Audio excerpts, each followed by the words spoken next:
What up, YouTube? I am stoked to get this video out to you guys today. Reason being, you see on the screen, I've got all my boys, the two to base boys, minus Gabe. He's still at work. You know me and Sean, Mr. Gudo here, my partner Sean, and a couple of new members from the team.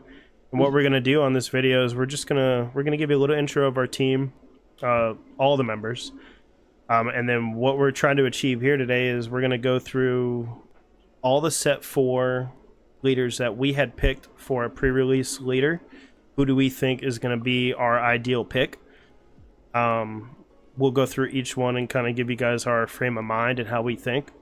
First, though, I want to introduce you to Tyler. What's up, Tyler? Hey, Gudo, how are you?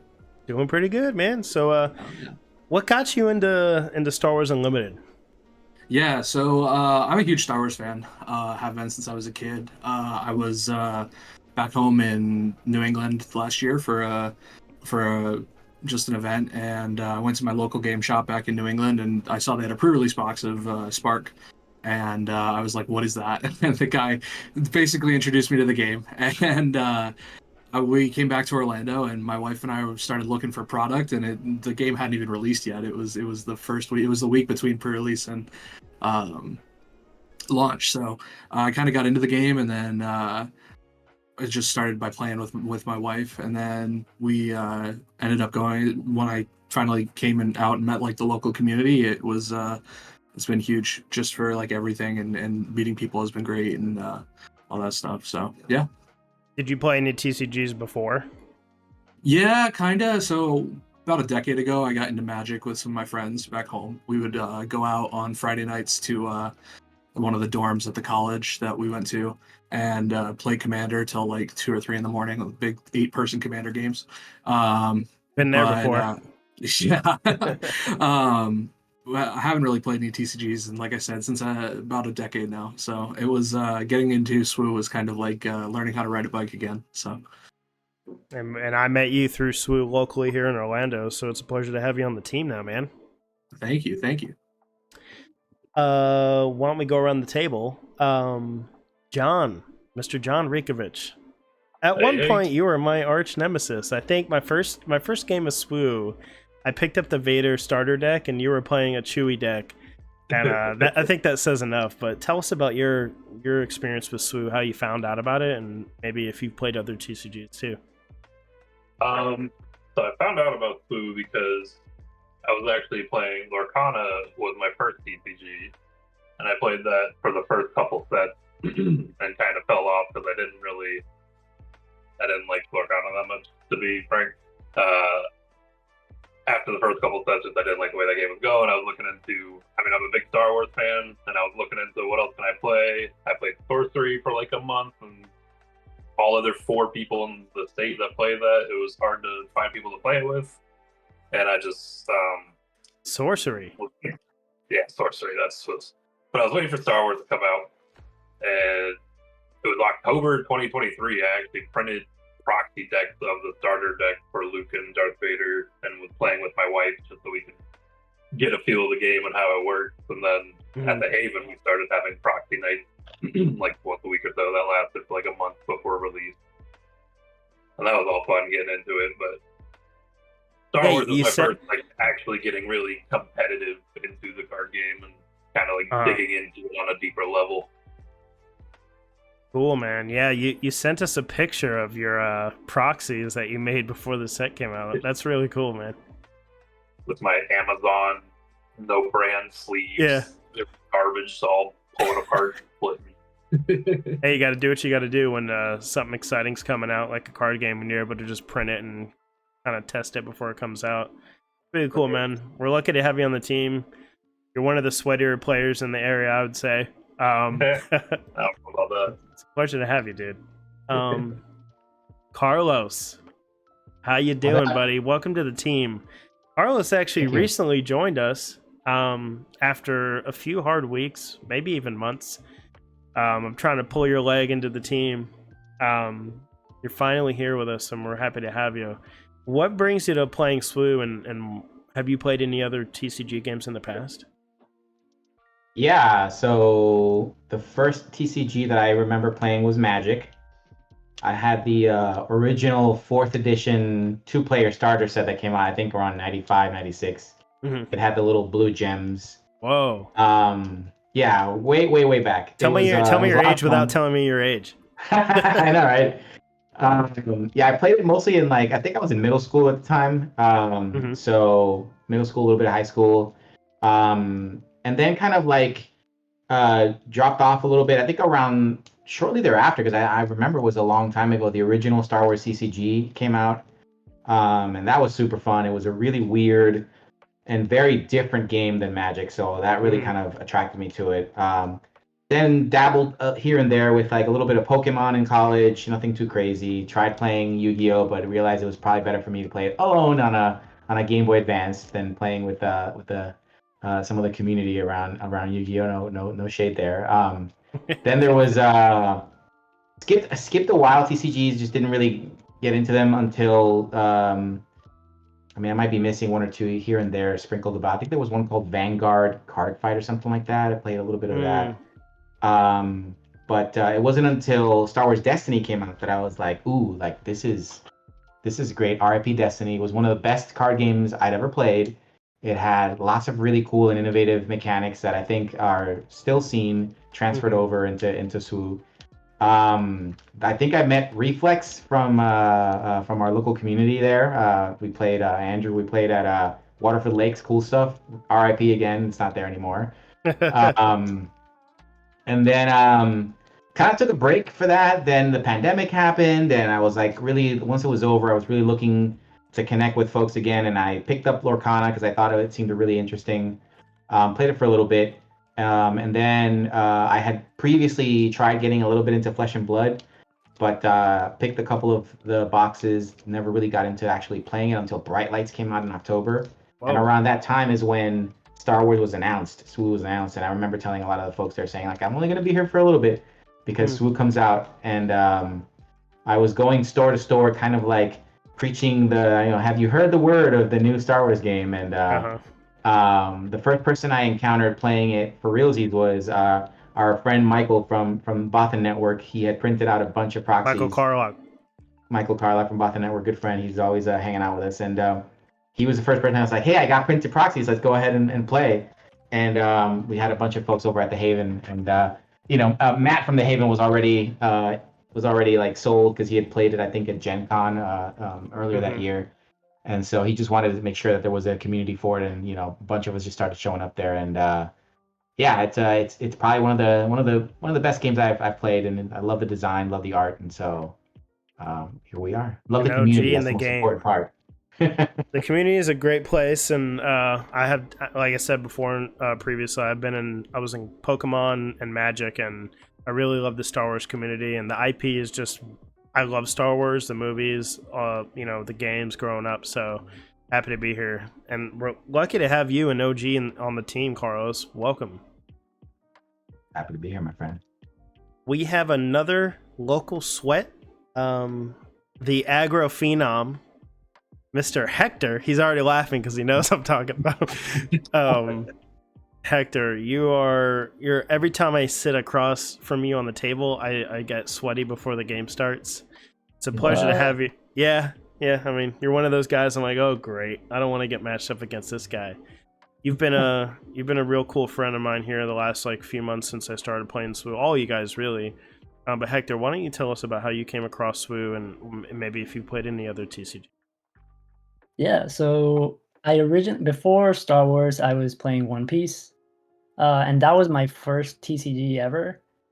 That Bandai game? Yeah. Okay. It was fun and the cards were really cool, but whenever I went to locals and stuff, the community wasn't it for me. It was a little too sweaty and toxic. Or I just want to have fun. Yeah. And it got to a point where it was very hard to get cards. So whatever staples you needed were very expensive. So I was already looking to get into something else. And I was having a conversation with Matt at the Haven, And we're Just for about those to get, watching who don't know who Matt is, he is an owner of a local game store that we all play at, and that we will all be at this week for pre-release, hopefully. Sir. So yeah, so I was about to get into Lorcana, and he was talking to me about it, and then he goes, "Well, I have a demo of this new game, Star Wars Unlimited. It's coming out. Do you want to give it a try?" And we just sat down. He taught me how to play. Mhm. I was like, "Okay, this is cool. This is a lot of fun." And he told me, "Well, if you're interested, pre-release is in like 2 or 3 weeks," and I've been playing ever since, nonstop. So that was from since set 1. So how many people showed up to one of the first pre-releases that you guys all went to? A lot. Yeah, A like lot. more than It was- 15 people, I think. 15, Yeah, 20. I It's quite a remember bit. being surprised at how many people there were. I mean, the last couple of midnight ones we've been doing at the Haven, we've been getting like 20 to 30 people, Yeah. even at midnight. So that's really impressive. Well, cool. I almost wonder if there's 40 people. I think the Spark Midnight pre-release was the biggest one. Sweet. And Shadows was pretty big too. I think it dimmed down a little bit on set 3, like maybe by just a few people, and I think set 4 we're just about to explode. That's my prediction. Didn't we get 6 showcases at the last midnight pre-release or something like We that? did. Yeah, There were 5 of them pulled. Every 2 minutes, someone was cracking a showcase. It was Yeah. ridiculous. yeah, it was absolute frenzy for Twilight of the Republic. And we're hoping to get that same turnout. And actually, I guess the numbers are higher now, the variances, right? Yep, and with the Carbonite boxes too. I don't know if showcases are any higher and the legendaries are. Yeah, it's going to be a frenzy, and I'm stoked for it. Well, thanks for sharing, Hector. And we're happy to have you. Lucky to have you. And Thank you. finally, I want to talk about Kyle. Welcome, Kyle. Hey everybody. Kyle, little quick story on Kyle before he gives you his rundown. He actually ended up joining the team. We got lucky, and we needed a third player for the 3v3 event that's coming up at the Boston Invitational in Atlanta. And Frank from Boston Network actually gave us a lead on a player who's Kyle. And now, Kyle, Yep, we that's just me. kind of adopted you. Yeah, Stockholm syndrome, and now I'm here. What how'd you find SWU, and tell us about some of your TCG history if you've got any. SWU's my first TCG really. I mean I played Pokemon in like middle school, but that was like forever ago, you know. Yeah. But me and my friend who do a lot of board gaming, or like, hey, let's look into TCGs, and a new Star Wars game just came out, and that's just kind of how it started. Got into it with set 1, and it's obviously as a lifelong Star Wars fan, and I really like collecting things as well. So in the gaming aspect, so it kind of scratches all those itches. Yeah. And it's and there's just a really good local community around here, and been having fun with the game ever since I started. That's sick. And you live like pretty close to the venue where we're gonna be at in Atlanta, right? Yeah, I usually go to their weeklies on Saturdays. How big is that place? Looked pretty big from it- pictures. It's pretty big, but I'm gonna be honest, I don't know how they're gonna fit all these people in there for that event. I imagine they're gonna it's a really, really big space. So I imagine they're gonna do some reorganizing, but it definitely can fit all the people. Just obviously they don't have the store set up for 100+ people tournaments just daily. So I'm definitely curious how they'll set it up, but it's definitely a big place. Yeah, it'll be interesting how it turns out. I'm stoked, man. So going to that event will be me and Sean and Kyle. Is anybody else going to the event outside of the 3v3, or that's all we got from our 2 debasers? Well, we're going to represent when we're over there. I'll be in the Friday event for the 3v3. I won't be in the PM. I am bringing my wife and 2 kids, so I'm definitely going to have a bundle with me. So I won't just be playing SWU. We'll be doing some family stuff outside of the event. But Saturday I'll be in the 6K event, and then Sunday I'll be in. Is it a 2K event on Sunday, Sean? I don't Yeah. remember. Yeah. So we are all three of us are enrolled in all 3 days. So we're really stoked to see how we turn out in that. It is going to be an event right after set 4 is legal. So I think we have like, is it just a week, basically, or So, 2 weeks? 2 weeks, maybe.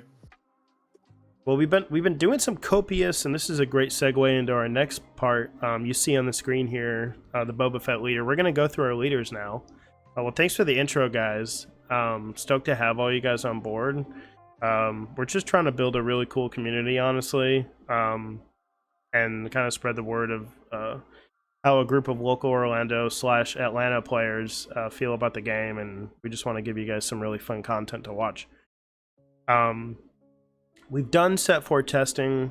Some of us, maybe not as much as others here, but we've been diving in. We couldn't wait as the cards were getting revealed. We were in TTS just starting to jam games as the cards came out, and tweaking decks as the cards came out. And now that we're fully revealed, we've kind of been able to really dive into some deck building. But we're gonna go team member to team member. We're gonna kind of walk through what set 4 leaders in a pre-release format are we looking to pull, and who's a solid pick. So first, we're gonna start with Boba Fett, and I'm gonna pass it to Sean. Yeah, so for those who are maybe going to get a little paper envelope, and inside are going to be the new Han and the new Boba. You're going to rip that open, take the new Han, admire the art, set it aside, and then you're going to because Boba Fett is going to be bonkers in limited. He is the king of indirect damage, and indirect damage is going to be your best friend, because you're able just to, like, you know, they can only take damage to their base so long before they start pinging off their units, and that just makes them so much more weaker. That when you can go swinging in and control their board, and every time you're dealing indirect damage, you're just going to exhaust Boba Fett and deal one more. What's also great is he gets a lot of support from really like common and uncommon cards. So, if you crack some rares like Devastator or Planetary Bombardment, you're set. But he gets support from other stuff too, like Guerrilla Soldiers are awesome.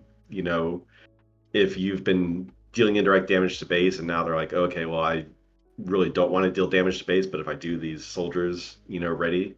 So that's something. Hunting Aggressor is great. It's, one more damage.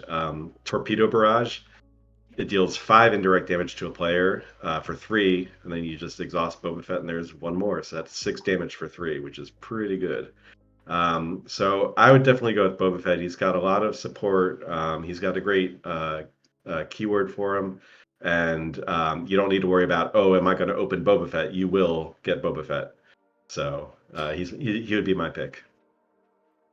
Yeah, I guess because you could depend on pulling him. It kind of changes your thought process when it comes to like who we're gonna pick. That's interesting. Let's go to the next leader. So thanks for that, Rio. So who picked Rio? Yeah, I picked Rio. Okay. Give us your thought process around Rio, and why would you pick him for a pre-release? Well, just with the pre-release, you never know what you're going to get. But I think with Rio, you have a lot of good options with some synergies with him. Mm-hmm. He has a decent stat line, and he has some really good abilities. Being able to give other units Saboteur is, especially if you're space units anyway, can really come in handy just to get in that damage on the base. And then when he flips, he doesn't come out too late in the game. 5, pretty average when a leader will flip, but he gives your space unit +3/+5, which is honestly pretty good. And then if he's on a transport, it gets another additional attack with Saboteur as well. So as long as he's on a transport, and just, I don't know, I just feel like there's some really good cards out there that you might be able to rip. One card, this is a common, Techno Union Transport. It's a 4/6, comes in shielded, put Rio on it. It's a pretty big stat line out there in space your opponent has to deal with.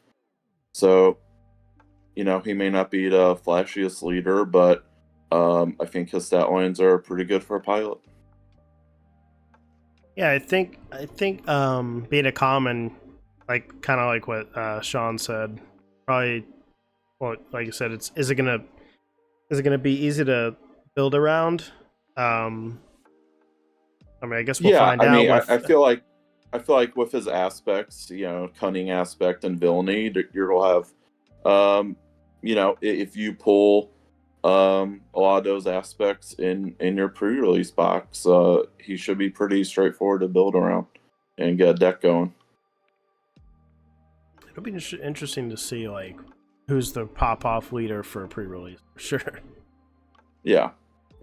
So I just think he's a solid option if you pull those aspects. Gotcha. Yeah. Interesting on Rio. We'll see if it's not too like conditional for pre-release. I'm excited to see how he does. We did some testing with him in Constructed, and I mean Sean can tell you how that went. I guess it's like hit or miss. Yeah, so with Rio, you really want, in the early game, you really want to be jamming ships. So if you do build a Rio deck, definitely get as many ships as you can, because you want to, by that 5th resource turn, you want to be able to pop them onto a readied spaceship, preferably a transport. Next, we've got Kaz. So Gabe picked Kaz, but Gabe's not available right now, so we kind of told him we would chime in on Kaz for him. I've done some testing with Kaz, specifically in the double cunning aspect, and he has the ability to just go off very early. I do think that having the option to deploy on pretty much any ship on your 4 resource turn is going to be really good. And if you're able to pull cards like Trench Run or They Hate That Ship, I think you're just going to win. I mean, there's really, it's hard to stop like 7 damage on your 4 resource turn, or 7 or 8 or even more damage. And I don't really know how much built-in upgrade hate is even in this set. I know there might be a few cards that can speak to like upgrade removal, but I mean, Confiscate and Disabling Fang Fighter are from other sets. So how is it going to turn out in pre-release for set 4? Pretty interesting to see. When you think about it that way, it's like, yeah, I guess I don't really know how many options we have to remove. So I mean, his ability is just really good. Some of the cards that work really well with him are commons and uncommons. So I think he'll be a decent pick for a pre-release leader. I like him. And he's been great and constructed, like really good. I think out of the gate, he'll definitely be meta coming out of the gate in Premiere. Let me see who we got next. So Poe, Carlos picked Poe. Oh, Dameron. What do you what do you think about Poe in pre-release? So few caveats. I sadly have not had the time to be able to go through the entire list of cards yet. So there are a few that might be obvious. So if I missed them, feel free to jump in, any one of you guys, and remind me. The second part of it is, so just a little tip to kind of add to Sean's comments earlier on limited, on sealed limited, particularly pre-release.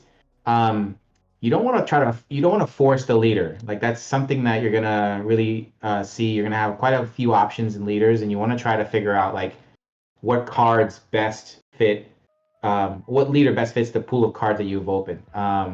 That being said, if you're fortunate enough to have something that supports Poe, I think that one of the key things that I've kind of discerned from him is that he's kind of like a little bunny rabbit that's just a menace, right? Like his whole thing is deploy early on a vehicle, and with the way that he's set up, you can attack, jump into another vehicle, do another attack, and then even if he gets defeated, there's a chance to be able to deploy him with your epic action. So that seems to be the way that I see him, is just kind of like moving him around. I mean, you can only do it once when he's deployed, the round, but at the very least you get to attack with potentially 2 ships with a +2 bonus on it. I think the card you want to really look out for, which is something that's also going to be very playable in Premiere, is Eject. If you find Eject and it seems to be there with your Poe kit, and the green, you have green cards to support it, you might want to get that on there as well, because then you'll be able to have a 4/6 body on the ground. And if I'm reading the card correctly, even if he is a 4/6 body on the ground, you can still swing with him, pay the 1, put him pop him in a vehicle, and then swing with that vehicle, as long as obviously that vehicle isn't exhausted. So again, a little rabbit just jumping around all over the place. I think the key thing to keep in mind with Poe is you want to have vehicles, is kind of the big trait you're looking for, so that you can put him on those vehicles. And if you're going to go that route, you're also probably going to want to have a few other pilots to put in those other vehicles, because you only have one Poe leader, and so he can't really be everywhere all at once as much as you would like to be. Mm-hmm. Some of the ones that kind of stick out for me that are so traditionally, from my experience and from some of the other voices in the SWU community, ambush is a big keyword. There are a handful of cards in this set that have ambush that are actually vehicles, but I don't think that they have the survivability. So they're more like removal spells. Mm-hmm. Things like even Blue Leader, the Fireball. I'm looking at Escort Fighter. Like all these guys have ambush. And so they probably wouldn't survive. The only ones that I can see that can survive are a bit on the expensive side. So something like the retrofitted airspeeder or the corporate light cruiser, they might survive, but they're again, turn 5 at that point. Yeah, so they're a little tricky to put out there. Yeah, so Black One, obviously, if you get that card, that's designed for Poe, so I would definitely include that in your set. And then a few little events that I think are pretty fascinating to me. Stay on Target seems pretty cool for this type of deck if you find it. It's a 2 cost. It's attack with a vehicle unit. For this attack, it gets +2/+0 and gains when this unit deals damage to a base, draw a card. So if you can, if you have a clear path to the base, it's just a way of drawing a card while you're doing that. There's also one called, I believe I'm pronouncing this correctly, Koigoran Turn, which allows you to ready a fighter. That's what we've all agreed on, just calling it K-Turn. K-Turn? All right, so cool. I love that. So K-Turn. So it's a 3 cost, and you get to ready a fighter or transport unit with 6 or less power. I don't necessarily think that with Poe you're gonna be reaching those levels, at least not in a sealed format. So it's very doable. It's a 3 cost. I wouldn't be a responsible SWU player, playing a heroic leader without mentioning Sabine's Masterpiece. I mean, that's obviously a card that I think is going to be in every heroic deck. It's just a thing of beauty. I mean, everything you can do with it. It doesn't matter what color you pick. You're going to have a wonderful option to choose from when you attack. Yep. And then I think the last card that I would probably mention that would be a really great addition to this deck is the New Millennium Falcon, the Get Out and Push. It's a 3 cost. It's 3/4, so it's got that nice little booty there that can help. And you can also deploy additional pilots on there. And guess what? BB-8 is also red. So put so him in much there gas. Yeah, he's got plenty of options, and when deploying on 5 is pretty good. So he's not too conditioned, given that there's so many vehicles. So definitely just keep in mind that he is not a leader when he's an upgrade. He does not convert your ship into a leader. So not really going to be a problem, I think, in the pre-release. But in Premiere with stuff like traders, it's going to be an issue. But you don't have to worry about that in your pre-release. You get to enjoy him without that type of worry. So before I end it, is there anything that I might have missed for Poe, guys, that you think was super obvious? And I'm like, Carlos, why didn't you talk about that? Yeah, no, I think you landed it pretty good. No pun intended. And I think we're gonna definitely see him in constructed. And I know people like when he was spoiled people were going insane with his ability. And I think in testing they're saying that it's okay because, like you said, he's not a leader. He's not considered a leader, being able to, I guess, quote unquote, deploy every turn if you want. But I mean, he's still a solid leader, deploying on 5, and he has decent stats. So I think we'll see him being played for sure. Yeah, I was hoping he'd be a good leader, and I think I was pleasantly surprised that I wasn't expecting that type of synergy, and I think this is something new that we've seen in Su so far. The ability to be able to deploy a leader as an action, not as an epic action. I think that's pretty cool. So, quick little caveat: when Poe is a unit, he wouldn't be able to go back to his ship. That's the upgrade text for that. Oh, good. Okay, awesome. See, yeah, but if he dies, he goes back to his leader zone, and then rinse and repeat. And then second, the Falcon Get Out and Push won't be available in pre-release because that's only in the Spotlight deck. That's right. Still Is it super possible solid that- option. Yeah. Is it possible that it might be opened? Is that one included in the? I think I remember FFG talking about how they were including certain cards that were typically in OP packs are now going to be a part of normal packs. So is it possible that might be pulled out as one of those? You'll be able to get the Falcon in an OP pack, but I don't believe they'll be handing out OP packs at pre-release. Right, and those wouldn't count for. Yeah. Okay. Cool. Well, thank you for the correction. I had no clue that was, and it's right there, staring at me with the big S symbol. So, yeah. Still a good ship though. Still a good ship. Oh yeah, love it. He's gonna be solid. I'm stoked. Let's go on to the next one. We'll move a little swift here. So Rose Tico, that would be Tyler's pick. So, as someone who played a lot of Obi-Wan in the last set, I'm kind of intrigued by for the same reasons Sean loved Boba's indirect damage.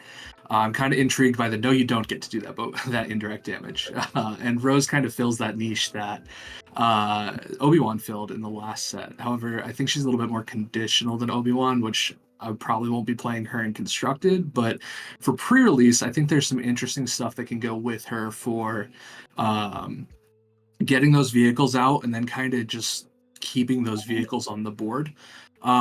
There's stuff like Yularen. Admiral Yularen is great. When played, choose Grit, Restore 1, Sentinel, or Shield it, and give it to each friendly vehicle unit. So, that's just... If you can pull a Yularen, I think Yularen will go great with Rose. Another great one for Rose is Echo Base Engineer, a common, which will just give you, when played, you may give a shield token to a damaged vehicle unit. So the idea kind of is establish a board presence and keep that board presence with Rose. And I think that's something that kind of gets overlooked in pre-release, because pre-release games they're smaller decks, and if you can keep that board presence up and just hold on, then you have a higher chance of getting to end turns. And I think Rose is kind of naturally built with, there's a common card, Dakar Cargo Frigate. It's 6/7 for 5, but it gets -1 for each damage on it.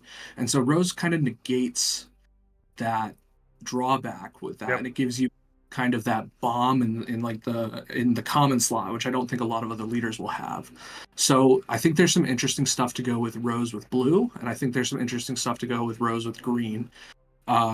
Whether she'll be competitive is a wholly different question, but I think for pre-release, like I said, just being able to shut down that you did this indirect damage to me, no you didn't, it's all gone. That's at least that's the kind of game I like to play, and I think Rose will have an intriguing niche, especially in the sealed format. Yeah, and she has the ability to heal, which in pre-release is probably very good. Exactly. I don't really know how much restore there is available. So I mean, there's some, especially in blue. I think she works really well with cards like. I wouldn't even call it restore. I guess I would say healing units. The keyword restore is healing the base, but she is specifically healing units. So, and trading out in pre-release is really important because you're not really pulling a ton of removal, and most of the removal that's printed is from the other sets. We got a few good ones in blue. But yeah, exactly. I think she just gets you that ability to stay on the board where other decks are just not going to be able to hold on there. And I think that'll be, I don't know if I'll play her at every pre-release I go to, but I'd like to try her at least once and see what we can get out of her. Yeah, and I think deploying on 5 actually, I mean, with a 4-6 stat line, that's like boss stats. Yep. So I mean, she's got a solid body, and it just reminds me of like Bosk's stats because they're the same. Yep, for sure. For sure. Stoked to see her pop off and pre-release on Thursday night. Are you going to the midnight release? I will be there, and if I'm playing Rose, then something has gone horribly wrong. But we'll see if we'll see what I pull, because pre-release is so conditional on what you pull. So yep. Love Rose. Okay, Hector, we've got Major Von Reg. Why did you pick Major, and what are your thoughts on? Or is it a him or her? Him, right? Him. Yeah, Major. Him. What are your thoughts on him for pre-release? So pretty straightforward. Be fast and be aggressive. That's it. Hopefully, you want to hit them as fast as you can before they can even do something about it, because on pre-release, the amount of cards you have are so limited. They probably, if your opponent didn't pull the Sentinels they needed, if they don't have the removal they need, by the time they're able to compete with you on the board, it might be too late. Yeah. And I really like that Von Reg's ability is not conditional. As long as it's a vehicle, it doesn't matter, it doesn't have to be first order or any other traits like that. And with all the vehicles in this deck, in this set, I don't think that's going to be an issue. And there's so many really, really cool vehicles that support that aggressiveness.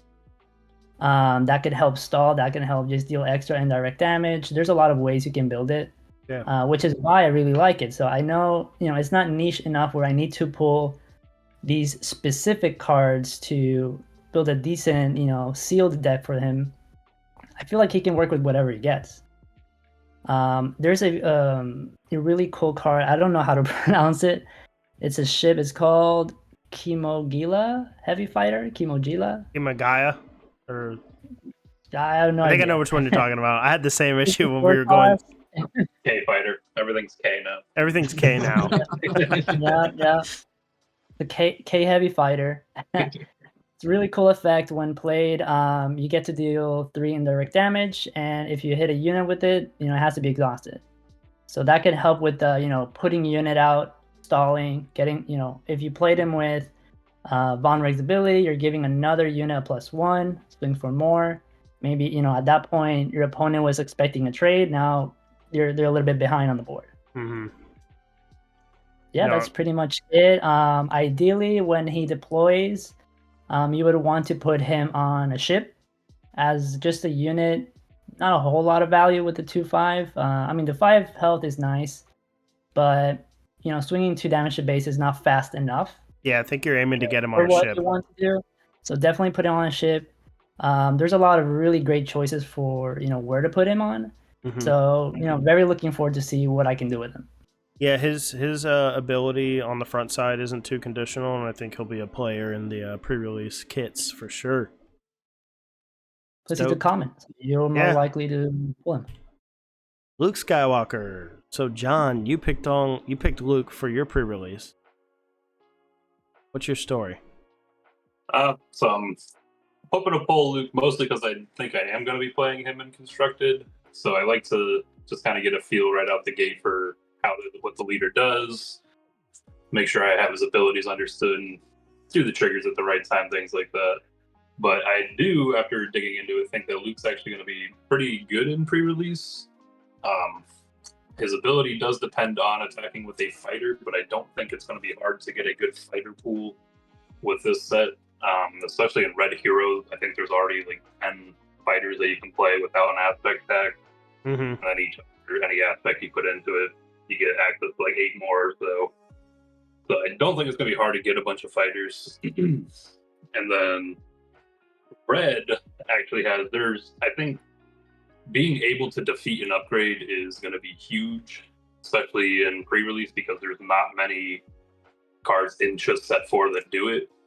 I think there's only 3, and all 3 of them are red. Like Fritz, when you play him as an upgrade, you can defeat an upgrade that costs 2 or less. Or System Shock, which can defeat a non-leader upgrade, which is still, there's going to be a lot of pilots in this set. Yeah. And then Insurgent Saboteurs, it's a 6 cost, which is kind of late, but on attack, you may defeat an upgrade, which can just straight up defeat some leaders, which is nonsense. And Luke has that little bit of added protection that I think a lot of people have missed, where this upgrade can't be defeated by enemy card abilities. That's just kind of nonsense. Yeah, it makes him There's a stand lot out, of- especially There's in a lot the. of leaders that I can just play a Fang Fighter. I mean, not this set, but you play a Fang Fighter, your leader's gone, and Luke has that little bit of added protection that makes him better. And then his on attack is also nuts when combined with certain abilities. But as far as what color I'm going to play him with, I think it really depends on what fighters you open and Yeah. packs. Because he can go well with any of the colors, really. There's good options. I think yellow would be best depending on what you get, because there are a couple ambush fighters. So you just go ahead and get that attack off like when they get played, which is much better for Luke's ability than having to play it and then wait a turn to be able to attack with it. Yeah, and it's really strong and limited. Yeah. And then, of course, K-turn. Just being able to attack with the ship, put Luke on it, attack with it again. Nonsense. I got a taste of that, that's for sure. In our testing, I got a nice taste of it.